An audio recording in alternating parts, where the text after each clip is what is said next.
അല്ലാഹു അല്ലാഹു അല്ലാഹു അല്ലാഹ്. 300ഓളം യാത്രക്കാരുമായി റഷ്യയിലേക്ക് പുറപ്പെട്ട ഒരു വിമാനം.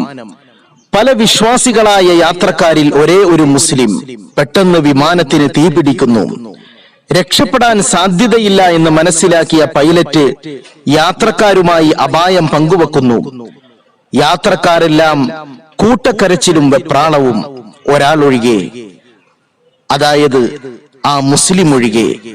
അദ്ദേഹം 2 റക്അത്ത് നമസ്കരിച്ചു, ശാന്തനായി പ്രാർത്ഥിച്ചു. പൈലറ്റ് നേരെ ചെന്ന് കാര്യം അന്വേഷിച്ചപ്പോൾ അദ്ദേഹം പറഞ്ഞു, നമ്മുടെ രക്ഷയ്ക്ക് വേണ്ടി അള്ളാഹുവിനോട് പ്രാർത്ഥിക്കുകയായിരുന്നു ഞാൻ. വിമാനത്തിന് കുഴപ്പം സംഭവിക്കുകയില്ല, ധൈര്യമായി ഇരുന്നു കൊള്ളാൻ അദ്ദേഹം പൈലറ്റിനോട് പറഞ്ഞു. പൈലറ്റ് തന്റെ സ്ഥലത്തേക്ക് തിരിച്ചു വന്നപ്പോൾ അപകടം തരണം ചെയ്തതായി മനസ്സിലായി. അങ്ങനെ വിമാനം സുഖമായി ലാൻഡ് ചെയ്തു.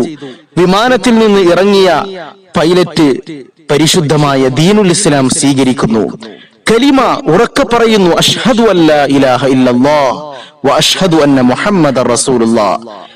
പൊട്ടിക്കരഞ്ഞുകൊണ്ട് അദ്ദേഹം കലിമ പറയുന്ന വീഡിയോ സോഷ്യൽ മീഡിയയിൽ തരംഗം സൃഷ്ടിക്കുകയാണ്.